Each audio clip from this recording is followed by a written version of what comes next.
Welcome to the Kawartha Small Business Podcast, where we believe the Kawarthas can be the most thriving region in Canada for small business. I'm Brian Rump from Profit Coach, And I'm Matt Garrity from Matty G Digital. and we are recording from the Thrive Podcast Studio at Thrive Co-working Community at 18 Kent Street West in downtown Lindsay, Ontario. And today we have with us from Texas, Jennifer Homema, which I hope I pronounced right. And Jennifer is a someone I met through Business Made Simple, and is has moved from large corporate work to owning her own small business. And I will let you introduce yourself a little bit. So tell us about yourself. So, hi, everybody from Texas. I'm in Houston, Texas, and I am the owner of two small businesses. I am Jennifer Homema, but I will answer to Homema or Homema, whichever one sounds good. I answer to all of those. About a year and a half ago, I left a large energy company to pursue some personal passions. And have been building up a real estate business where I flip houses to rentals and became a small business coach. And this has been probably the most satisfying phase of my life. I'm really excited to be where I'm at now, helping people like you thrive. That's awesome. Why has it been so satisfying? Well, working in large corporate a corporate organization, you find that you have amazing ideas and you see things that other people don't see, but implementation is crowded by red tape or bureaucracy or just fear. And when you work with small business owners, these are innovative, risk-taking, creative people. And I love that energy. So what I can often help people with is sort of the structure scaled down from large corporate America that helps you meet your goals, build your metrics, track your metrics, but we make real change in real time. I started in academia and decided not to go into academia because I felt this time scale was too long. Went to corporate America, and I still feel like the time scale is too long. So now I'm working with small business owners to create change quickly and sustainably. I hate working with big businesses. I hate working with corporations and enterprises. I worked with them a little bit when I first started in a marketing agency, and everything just felt like a make work project, like you were saying. Yeah, the people are so awesome. You will meet absolutely amazing people in there with fantastic ideas, but they become stifled by bureaucracy and sort of the past expectations or how we did it before. So it's really, really been just downright fun to work with small business owners who have the energy and that creativity and excitement to say, well, let's make a real change and let's do it now. That's awesome. What kind of small businesses have you been working with? Well, because I started a business, and I actually started that business about a decade ago, I've always been interested. I studied architecture before engineering, and I'd always been interested in working on houses. It's something I've done as volunteer work. So I started buying properties to put into the rental market. And then I started getting more leads in that space, and I've had several contracts with folks helping them out that are in some type of contract into the real estate business or developers or actual like painters and all different types of small businesses. And that's just been sort of by proximity. I've also worked a lot with people who want to leave corporate America. My company is called Strategic Pivot. So it's intentionally planning a change and making it stick. So that can happen in life, it can happen in business, but at some point you're like, I need to change my direction. This isn't what I love anymore. It's sort of what I did. I'm like, wow, I've got everything I wanted to get out of my corporate experience, but I really want to apply it in a different way. How do I pivot into that space? And so I also work with individuals who are looking for a pivot in their, we'll call it life/business, because many of them are small business owners. That's the thing that weirdly maybe my wife says she admires most about me, the fact that I will take risks with businesses where a lot of people will have ideas or be unhappy in their life, but not do anything about it. And I didn't realize till she kind of kept patting me on the back or patting me on the head about it that like it's not something that everyone has as a skill set. I don't know if it's a skill or what you would call it, but Yeah, I think you're right. Often people will approach me and they know in their mind they want to change something. they want to take a big risk at work. I had a client who wanted to build her own job within a large scale corporation. She knew exactly what she wanted to do, and she really believed that the company needed that work done. But she was hesitant to, as you said, take a bit of that risk. So working together, we strategically created a plan. We understand. So I have a strong background in risk management from working in the energy industry and working offshore. So I can see all those things that might happen. So we look at all the things that might happen and we figure out how to make a well-planned pivot to what you're trying to get to. And that has been amazing because she put this proposal forward and it worked, and she's doing that job now, and she actually loves her life in corporate America. So there are people that find exactly what they want, even within a large scale corporation. But for me, this has been the most amazing part of my life so far. Why do you think that you're so good at helping people strategically pivot? How did that come about? Well, I think I actually, when I look back, I came up with the idea for the name of the company a couple years ago when I was actually I was confined to bed. I had an injury, and the injury made me so weak, and it went undiagnosed for several years, and I was actually confined to bed. And I think in that moment, I realized that I needed to make a change. And then I look back over my life and I said, when I make change, I'm very intentional about it. I lay out the options, I lay out the potential consequences, I lay out the likelihood of all the risks that could happen, the outcomes that could happen. And I built sort of a multi-year plan to get to the point that I'm at now. And so I think doing that for myself made me understand what it feels like for someone to do it for themselves. But for about a decade, I'd been doing that work in corporate America, building like 30-year plans for business groups or for like a country strategy, you would call it. So how is a company going to operate in a country over the long term? So it's sort of a merging of those two experiences that led me to want to do it for small business owners and individuals. But I think my background has made me well prepared. Being an engineer, you think a lot about processes and structure. And then when you study risk management, you start to understand how things interplay with each other. So you can avoid the biggest risks. And then you sort of figure out, I call it people's risk threshold. How much risk can my client take? And maybe we have to go slower, accepting that risk and building up confidence that you're moving in the right path. And other people, they're ready to go. Once they see it, they're like, I can handle that. We've got enough risk managed. Let's go for it. So it's a merging of what I've done all my life that's led me to this. Yeah, it's really cool. Let's just briefly tell the people where you worked. We'll say the name.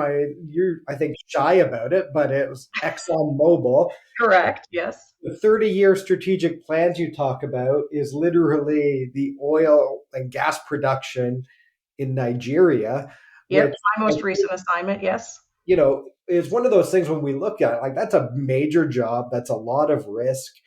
What surprised me a little bit about that is, even though it's large corporate America, big bureaucracies, you've told me how you worked in a pretty small team of sort of experts who I'm just amazed at sort of how few people are sort of involved in, doing some of that and some of those decisions. So maybe, yeah, tell us a little bit about sort of that and how you worked.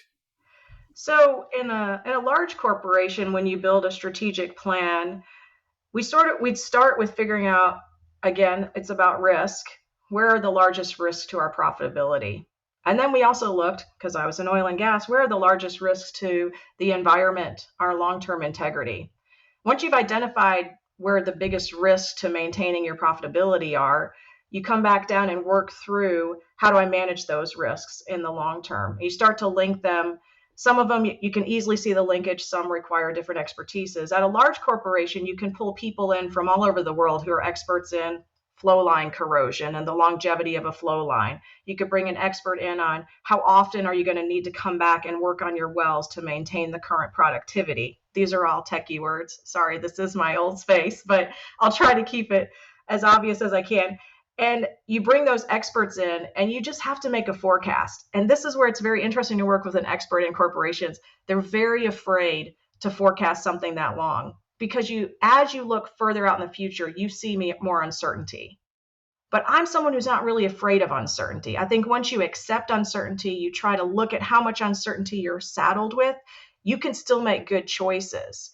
And then, like I said, a pivot is an intentional plan. So you're like, I'm at this place and I've got 20% of my flow lines need to be replaced. This is how much it's going to cost. How do I stage them in a way that manages their risks and brings my desired profitability without creating additional risk for the environment? So you work through that process and lay that out over the long term. But we often struggle the further we go to forecast it. But here's the deal. If you're willing to put a 10-year plan on paper, you will be amazed at what you can actually accomplish. If you saddle that with an accountability partner, say you're a small business owner, you write a 10-year plan, you need someone who's checking in on you on your 10-year plan, or you do it internally and you have a plan, a process for stewardship. When you start to actually measure and monitor what you're trying to achieve, there's a lot of research that shows you can actually do it. And I found one of the pieces, there's a little piece of paper that's really inspired me. About 3 years ago, I was in a team building workshop and we wrote a bucket list of 7 things we wanted to do. And I barely remember this exercise, but when I was unpacking all my things after I left ExxonMobil, I found this piece of paper. I had done 5 of those 7 things, and I don't remember writing them down until I saw that piece of paper. So there's something real that happens in your mind when you commit to something and you physically write it down on a piece of paper. So building a multi-year plan is worth it because you will find that you are slowly making the tweaks necessary to get to that plan success. That's awesome. I recently had a similar experience looking through an old journal and things I wrote down, and I was like, oh, some of these things were sort of disasters that I don't want to do anymore. And then other were like things I did. So it's really neat when you actually take the time to write things down. This is our tag teaming on that to make him write stuff down. Well, I write stuff down, and to Brian's point too, 2 Octobers ago, him and I sat down and I wrote down a bunch of goals, and I think I'm really good at process. So like my mind is like, okay, I want to be here, but here are the things I need to do to get there. So I wrote all those out, and then I typed them out, and then I put them also in a project management software.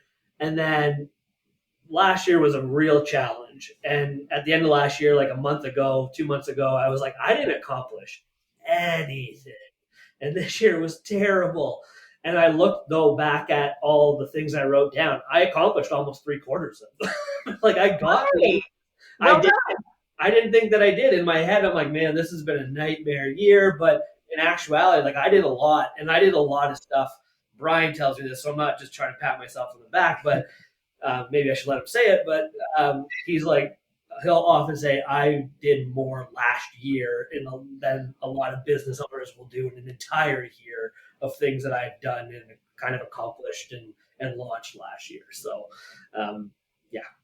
Yeah. There's something neurologically that happens when we write something down. And then, like you said, you reinforce it by typing it. And whether you know it or not, Brian's your accountability partner. So his presence triggers something in your mind that says, hey, I'm supposed to be working on the following things. And now I will say that, sometimes you have to change your dreams and your plans, and so you aren't going to accomplish 100%. But you can get to those goals. Oh, definitely. I think, one of the things you talked about is that, you take the plan, you write it down. I like the analogy of sort of the oil well.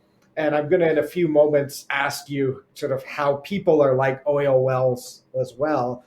But when you talk about the pipes and, having to replace everything, but not necessarily doing it all right now, but managing that sort of risk and profitability to like take those steps of, maybe we do 20% a year for 5 years. And I really think for so many business owners, that is a sort of paradigm shift you have to make where it's patience, but you're not waiting for 5 years to do all of them. you're starting and doing 20% now. So it's letting go of having to do 100% now, but then not also getting in the trap of waiting forever to do it all. So dig in maybe a little bit more on that, and talk to us about how we're oil wells.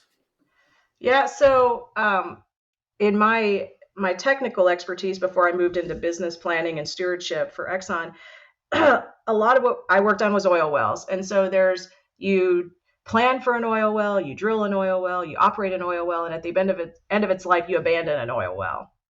So they have what's called like a lifetime. So you have to manage the lifetime of the oil well. So Matt mentioned project management earlier. So it's project management, or you could think of it as even like a human life, right? There's sometimes we talk about managing a well from cradle to grave. So all of that is important. But I think one of the things that we often forget is, I'm just going to use the word maintenance, and I think people will relate to that word, but maintenance is often the key. So maintenance of an oil well is the key to ensuring it produces the profit you want throughout its life. And when you get to the end and you need to abandon it safely and securely with minimal impact to the environment and no risk of future impact, if you haven't maintained it, that becomes an incredibly expensive operation. So with much higher risk.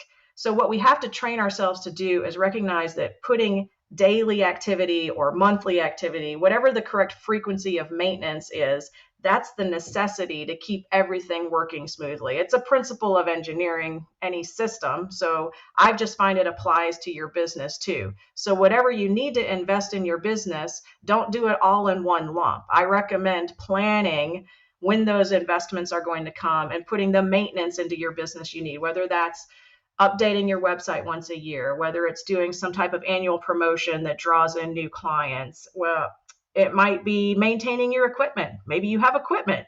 You wouldn't let your equipment sit and not be maintained. And so that just maintenance is important. And so you look at how to work with but you have a fixed budget. Brian, you work with profit coach and people making sure they get profit. So you do need to look at everything and do it in a way that doesn't jeopardize the life cycle of your own business. Like, don't break your business doing that. But surprises are the ones that can break your business too. So the more maintenance you do, the more regularly you do the tune-up on your business, the better things will work. What kind of maintenance have you been working through with some of the people you've worked with? Well, I guess maybe it might be easier to talk about real estate business where I own rental properties, right? So it's always an interesting dilemma when you have a rental property. You have the tenants could be in there maybe 3-5 years, and they come out, and part of you just wants to put it right back into the market and get that money out again, right? But generally, after 3 to 5 years, you need to go back in. You need to check through everything. You need to make sure everything's in good shape. Look at all the appliances, how much paint needs to be touched up, how old is the carpet. A lot of people have a house. You probably understand carpet wears out. So you just go back in and look at all of that. And what I find is when you do that regularly, you're not going to have to spend so much money all at once when all of a sudden your tenants move out. You can plan for this. So you go in and every time the tenants move out, maybe you go in and you do a walkthrough. And you plan, okay, these houses are going to need carpet every 5 to 8 years. That's in your forecasted, where you're going to need that money to come from. So I think planning major, and this definitely comes from working for ExxonMobil. When am I going to have to make a major investment? How many years out is that? What do I want to do before that? And then I recommend, having an engineering background, I call it planned shutdown. When you reach that planned shutdown and nobody's in the apartment or the townhouse, whatever you're renting, do everything you can then, and do it as close together as you can, because that time when you're shut down, you're not making any money, but you get it all done, you put it back on the market. You shouldn't have to deal with any emergencies now. You shouldn't get any surprise investments. So I try to run my rental properties in that same way. So I do a planned shutdown, and I come in and I do as much as I can to get it in shape. So I am an engineer through and through. My grandfathers were mechanical guys. My dad is an engineer, and I'm definitely an engineer in a mindset. So, but it applies to life too. I talk a little bit about, sometimes I'll get nervous about talking about it, but when I got hurt, I gained a lot of weight, and I've lost over 50 pounds. And that is about maintenance. That is about a daily commitment to the plan. and sticking with it. But as the weight comes off, it gets easier to see that the results are coming, and it's easier to commit to that. So a lot of people, just to get past that initial momentum of like, I'm not making any progress, you have to take a couple steps and then look back and say, oh, I really did make some progress. And then you'll get that momentum to go forward. It is a shift. It's a mindset shift. You're fascinating. Like, you, with your background and your experience, it's almost not fair to other real estate investors or coaches, because like, you're just on a different level. You're so smart, and it's just so fascinating to me that how long am I talking? 20 minutes. Like, your level of preparation and planning is inspiring, and just talking to you makes me feel more calm. Cool. A lot of people say that about working with me. When they're really nervous about something, I just bring them a calm and a consistency, and we just push through. That's fascinating. And then how did you get hooked up with, was it Business Made Simple, or was it? Yeah. Okay. Yeah. So, Business Made Simple. I don't know. Fluke. I don't know.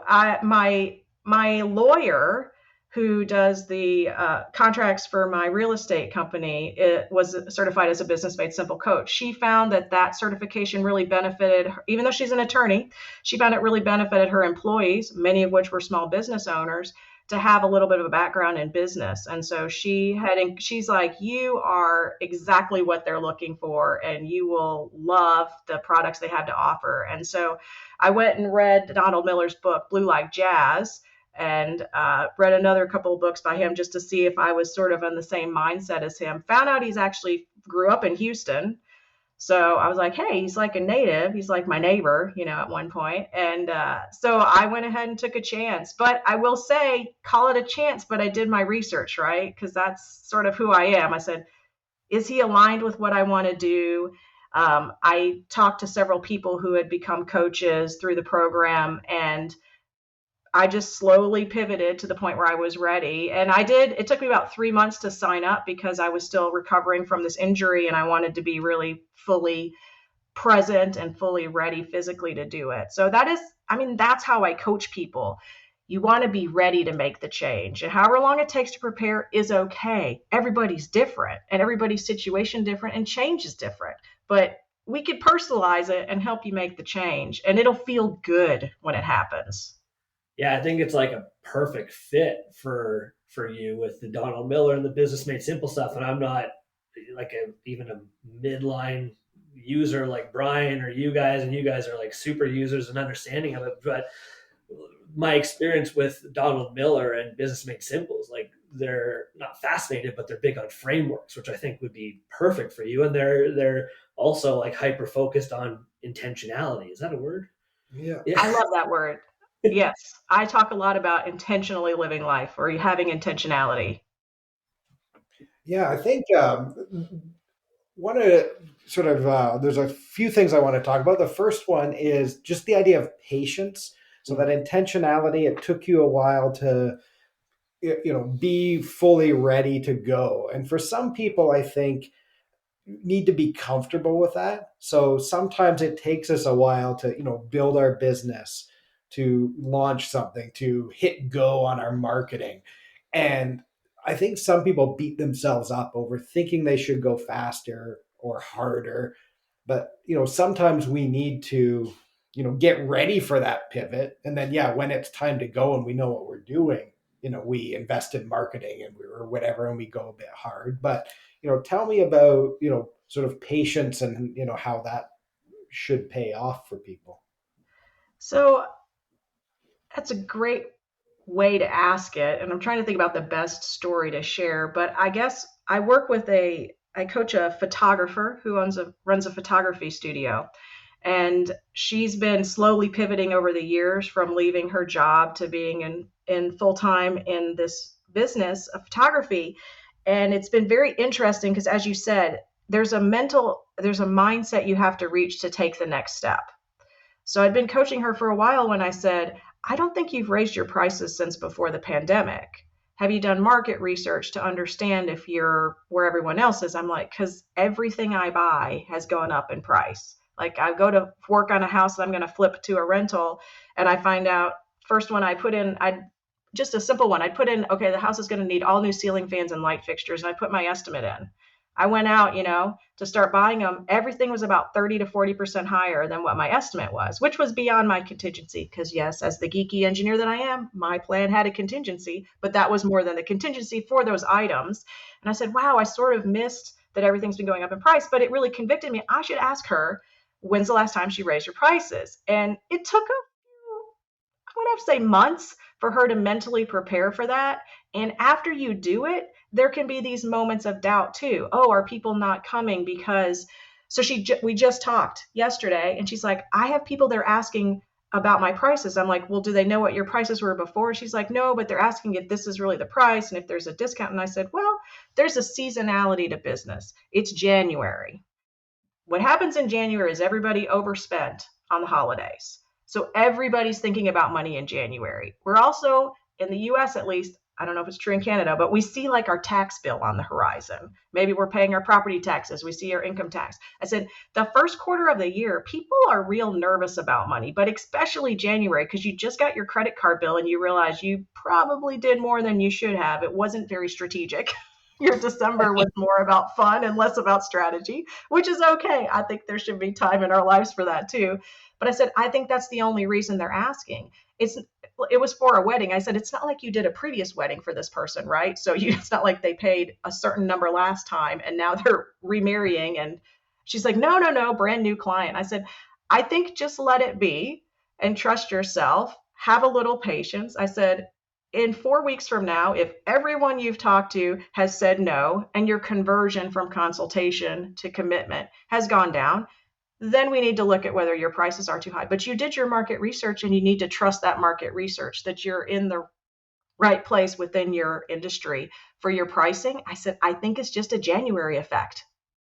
And so that's that kind of patience. And sometimes you need to find that insight from reading what's going on in business, talking to somebody else who's maybe talking to Brian, are these profit margins the right kind of profit margins, or what am I missing here? Maybe you talk, am I putting the right amount into marketing? But sometimes you need an expert. Sometimes you can find the information yourself, but you do need to be patient. When you make a change, things don't come off. It's not going to be immediate. So you do need to be patient with those changes. But as you said, the preparation and intentionality is really important, because if you try to flip on something before you're ready, you may not actually achieve it. And then you're going to be frustrated, disappointed, maybe you've taken on too much risk in one step. Yeah, that's awesome.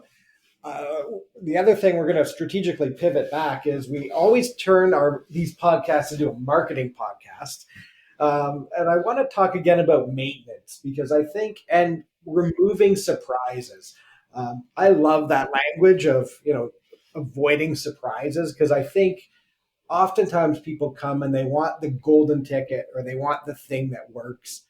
And there really isn't a thing that works, but we can avoid big surprises that shouldn't be surprises. So things like patience, regular maintenance. I think marketing is one of those things. I know Matt, he talks about when people phone Matt, they're not always happy, right? They've wasted money on marketing that didn't work. They haven't done marketing. They're out of money. So they need an injection of, money, even though they don't have money to give them for marketing. But maybe, as I say that, if something's come up about just sort of like how we get that maintenance mindset so that, we're not phoning Matt in January when our credit card bill comes in and right. Our sales are down and we're like, maybe I should have thought about marketing back in June when Matt told me I should have thought about marketing, so that we're sort of in that regular mode versus reacting to surprises all the time. Well, I'll teach you another word that you might have fun with and you want to add to your lingo. Is called seasonalization. It's a nice long word, extra credit points for being super long. But I recommend in large corporations, you seasonalize your budget. You look at when the costs are going to come over the course of a year. Almost every business owner or even individual that I've worked with, there's a seasonality to their life. So there's a time when they have a lot of work and they're less able to spend time with their family. So they're making more progress on work goals and less progress on family goals. Or there's a time when a lot of money is going out the door, the end of the year, a lot of money is going out the door. And maybe there's a time when they have big payments each year. So you'll get the seasonality of when your money flow is happening. If you're a small business owner, there's probably a seasonality to your client base. There's a time when they think about certain things. So I work with another coach who works with Christian camps, and he tries to target contacts with his clients that are seasonal. So he knows like in April and May, they're really thinking about hiring. So he needs to target, that's when we focus on hiring. And then he said, but the time, and here's the seasonalization that falls down on you, you need to do all the maintenance on your facility when there's nobody at your summer camp. So how do you plan to make sure that all of that is happening, that you've got staff, you've got equipment, everything is in place to do that seasonalization? So as a business owner, what is the season? If you're from a marketing perspective, when are people sort of primed to think I need this product? So like if you're trying to sell something really expensive, January is nobody wants to spend money. Like I just said, January, everybody's sort of freaked out. So they're not ready to spend money in January. Everybody's trying to recover from, and maybe right around tax season isn't a good time. But there are probably times when your clients are thinking, gosh, I'm really ready for, new blinds in my house and new window coverings. Or how do you tap into that? So my friend that does wedding photography, so right after Christmas, a lot of people get engaged. So she really tries to promote that she does weddings in the months after Christmas, although it's the time when everybody's afraid of the price of everything. But it's a time to really promote that you're a wedding photographer because people are choosing wedding photographers after they get engaged. So you may think about what the seasonality is of your business and have an annualized targeted marketing plan that leverages those seasons. It's so fascinating. And it's like I speak about it all the time to clients and people that I would like to work with. So it's nice to hear it from somebody else because I'm sometimes preaching to my own choir. And I love to hear, again, like be a part of these conversations. I also think with people when they say like, okay, I know this wedding photographer around Christmas time is when people are going to start looking or being a bit more active. I always think too, being intentional about the lead up to those thoughts also. Meaning, just because this is a Donald Miller line, I'm pretty sure, because I'm stealing it from Brian, who I'm pretty sure stole it from Donald Miller, which is just because we're ready to sell something doesn't mean people are ready to buy from us. So I always like to say, like, we need to get that marketing out, like maybe even 30 days before Christmas, or maybe it's 60 or 90. And we need to figure that out. And I don't think people are always the most intentional with that. Like Brian is trying to get at too, where marketing for whatever reason seems to be so reactive. It's the first thing to go when things are not good, which makes no sense. And it's usually the last thing people spend money on as well. They kind of expect this magic bullet of, okay, I'm going to turn something on. I'm going to reach out to my marketer. He's going to turn something on tomorrow, and then I'm going to get a sale 2 days later. And it's unfortunately not like that. So I think actually, because I've had so many conversations like this is why I'm so interested in chatting with you, because you understand the intentionality of all of this stuff of, okay, if we need to get to this like point B, what are the points that we hit along the way? Right. So because I have a strong background in like business planning and analysis, in addition to seasonalizing when your expected major investments are coming, your outflow of cash, you need to be tracking sort of your inflow of cash.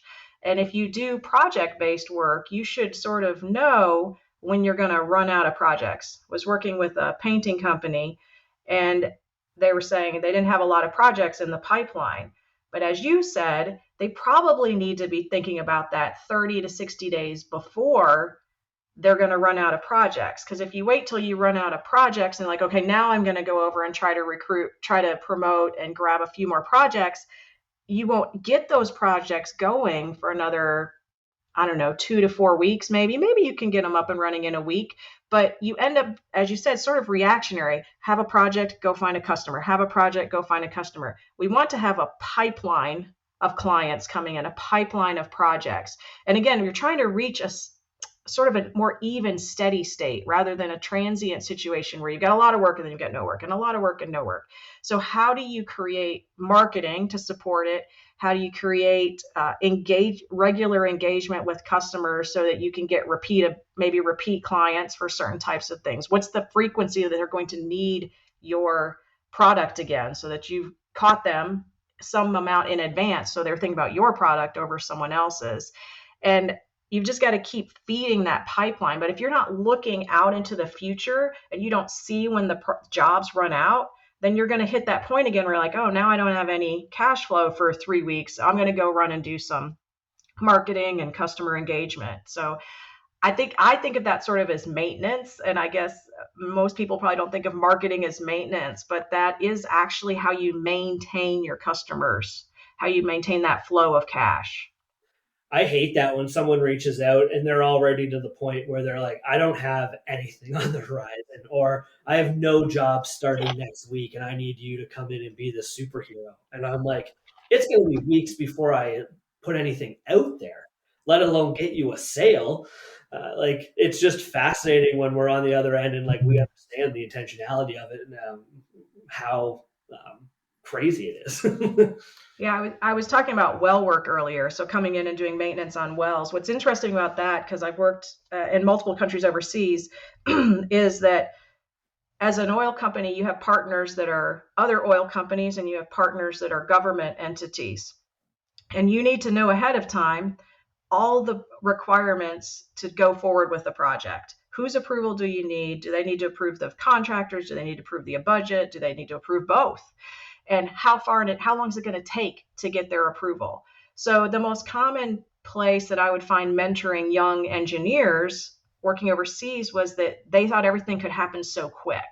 And it might take 1 to 2 years to get all the pieces in place to execute a well work job.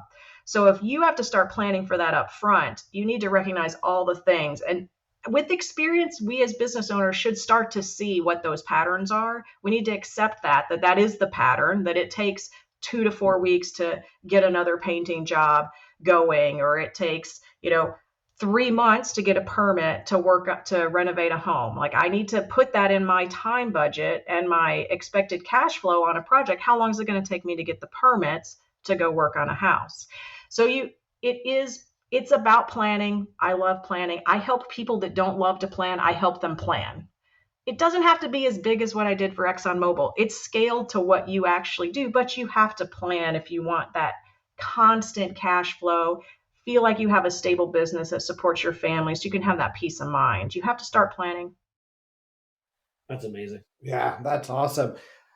Before we wrap up here, let's talk a little bit about, I have many sort of quotes that stick in my mind from our various conversations. And, one of them's talking about joy in the journey. And I think a lot of times people get caught up in thinking that's something that's over the horizon. They're mad at themselves for, not doing marketing today, or like all the things that are going wrong. And they're sort of daydreaming about this future state of their business that may or may not happen. But, give us some tips on how we experience that joy in the journey sort of every day. Well, it comes from, for me, funny enough, it comes from having process. Matt mentioned going back and looking at this whole giant list of things he wanted to get done, and then finding out, well, he'd actually done many of them, 3/4 of them, he said. So if you document what you plan to do and then you look back and see that you did it, you're going to figure out how to actually see your progress. But if you keep moving forward, sort of abstractly and without too much written down, you'll never really know if you're moving towards it or not. And you won't be able to look back and see that it's actually happening. But the joy part for me was really listening to myself. What do I love to do? What makes me really happy at the end of the day? Where do I feel that fulfillment? And it's not as simple as this versus that. So I still want to make money. I still want a certain amount of money coming in. So it's not like everybody just gets to throw up their hands and say, well, I'm just going to do exactly what I want to do. I'm going to go be a ski bunny for the rest of my life, which I thought about because I love to downhill ski. But there's not a lot of money in that. So I looked into maybe being like a ski instructor. But anyway, that may still come. That's sort of on my maybe list. You need to figure out what you like. So when I work with someone who thinks they want to leave corporate America, which is a common theme, I really ask them, what do you love about what you're doing? It turns out there's usually a list. Maybe they love the stability, the benefits, the pay, the people. And then we get down to, okay, what parts of your job do you really, really like? The ones where the time just slips away and you realize 3 hours later you didn't even know time passed, but you've been working on a certain thing. Some people find that they really love, maybe it's mentoring. They love bringing the next generation forward. That was part of it for me. So realizing the favorite part of my job was actually a small part of my job made me say, how would I make that a bigger part of what I do day to day? If you really understand what you love, then you will be able to create more of that. And here's one thing that Brian knows about me, I don't like marketing. Like, I'm really afraid of marketing. So don't do what you don't love.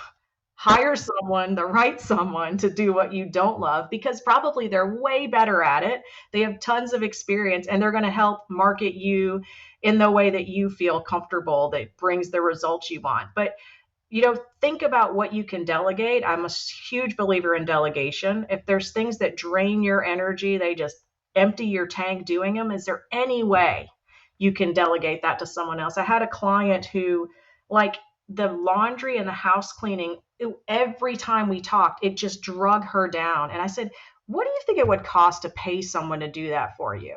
So she looked into it. I said, okay, now what do you have to give up to get that to happen? And she found a couple of things she could give up on, like we have too many subscriptions, Hulu, Netflix, we got like 12 subscriptions. So you drop a couple of those, you might be able to afford a housekeeper. So she did this rebalancing, and it really freed her mind to creativity and space. So sometimes those solutions are actually there. We can't see them. Working with someone else may help you find those solutions. But like I said, marketing for me, it's the reason I know these guys, wasn't a thing I really wanted to do for myself. So think about who your experts are, because the things you don't love will suck your energy away. And you need to make more of your day beyond the things you really love to do. Awesome. We're getting close to wrapping up, but final thought, tell us what your vision is for when you're 80, because I love it. Okay, well, there's a couple things when I'm 80, but my back injury actually occurred downhill skiing about 5 years ago. And it is my goal to still be skiing when I'm 80, talking on the chairlift to all the kids and encouraging everybody to hang on to whatever they love, because I experienced just true joy sliding down the mountain. So that is one of my goals. And what that does for me, having that in my head, every day I wake up and say, what do I need to do to maintain my body so that it is skiing at 80 years old? It keeps me on my fitness goals, my food goals, my sleep goals, all of those things are in mind.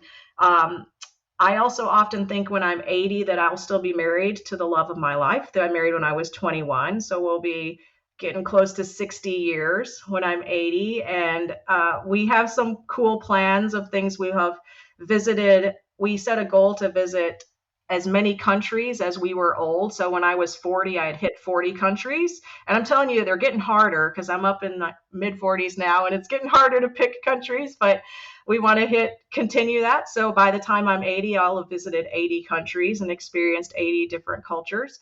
So there's a lot of things that I want to do, and I'll be living comfortably, financially able to give to all the charities that I care about. I have a legacy in my trust to ensure that the children of my godchildren go to college and are able to get access to what they want in their lives. So I think those are all things, and I've written them down. And check in with me in 40 plus years or 30 plus years. I'll let you know if I did it. We have to have her back in 40 plus years on the podcast. Yeah, let's do that. All right, this has been awesome. I am going to market you briefly. You can find Strategic Pivots at strategicpivots.com, and there's going to be some great stuff being launched soon that I think people are going to love. And yeah, that will be great. Thank you for listening. Hope you love this conversation. If you would like to be on the podcast, you can reach us at setitup@kawarthasmallbusinesspodcast.ca.